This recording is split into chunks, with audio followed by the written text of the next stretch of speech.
In Turkiye, thousands of people are gathering in Istanbul to protest the ongoing violence and humanitarian crisis in Gaza. Demonstrators are marching from several major mosques, with all routes converging at the Galata Bridge, one of the city's most iconic landmarks. Al Jazeera's Sinem Koseoglu is in Istanbul for us. And Sinem, Istanbul has seen massive protests throughout the war in Gaza. I wonder, what are you seeing there today, and why are people back on the streets now?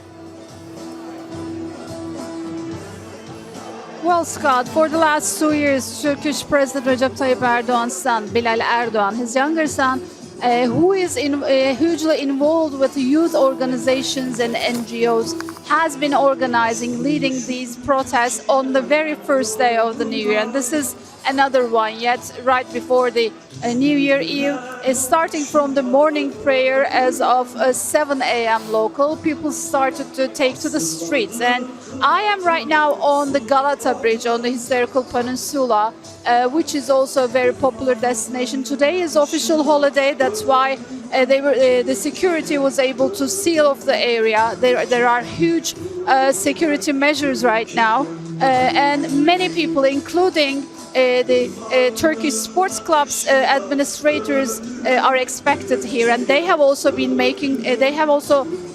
calling on their club fans to show presence on the Galata Bridge for this protest. Why are they taking to the streets such an early hour on an official holiday?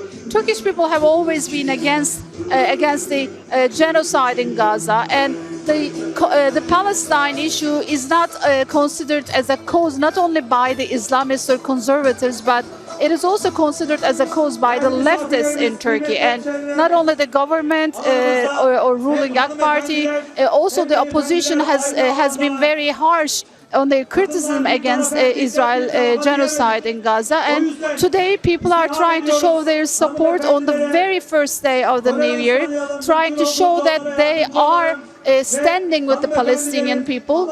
And I must admit that these people here do not believe in the ceasefire. They believe the current ceasefire is not a real ceasefire, but a slow motion of the genocide, because aid is not being able to be delivered to the Gazan people.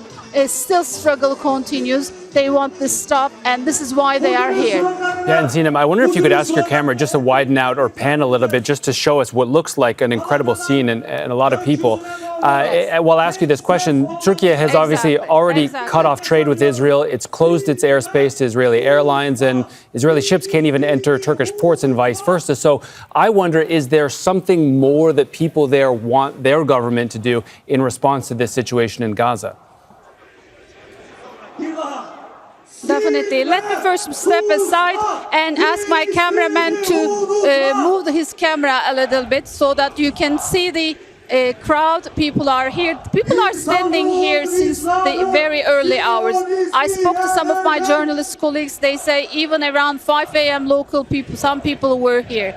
So what the Turkish people who are here want from the government? Yes, trade is cut off. Turkey is doing its best, and people have been following boycotts. Also, Bilal Erdogan, president's son, has been mentioning recently that people should specify at least 5 brands for boycott. And boycott has actually yielded some results in Turkey. People have been protesting some brands that have been supported by the IDF, or that have been accused of channeling money to Israeli government. So people want the world not to forget about the genocide in Gaza, because there are ceasefires, there are international agreements, but at the end of the day, many people here believe that Israel is doing whatever they want, and they are not following, they are not sticking with the international rules, UN charters. Even for the basic humanitarian assistance, they are stopping the NGOs. Now we are hearing that humanitarian aid agencies are having problems in delivering aid to Gaza. People cannot receive medical aid. And these are the basic needs of every citizen in the world. The main idea here is to show their solidarity with the Palestinian people and let the world not forget about what's going on in Gaza, And people, as I said, do not believe in the current ceasefire. They believe it's very fragile and it only slowed down the genocide. So this is to mark the presence of the Gazan people. Back to you, Scott. All right, Sinem Koseoglu for us there following the protests at the foot of the Galata Bridge, one of Istanbul's most iconic landmarks. Sinem, thank you so much. Don't miss out. Get the full picture. Subscribe to Al Jazeera for reliable news, expert insight. Like, share, stay ahead.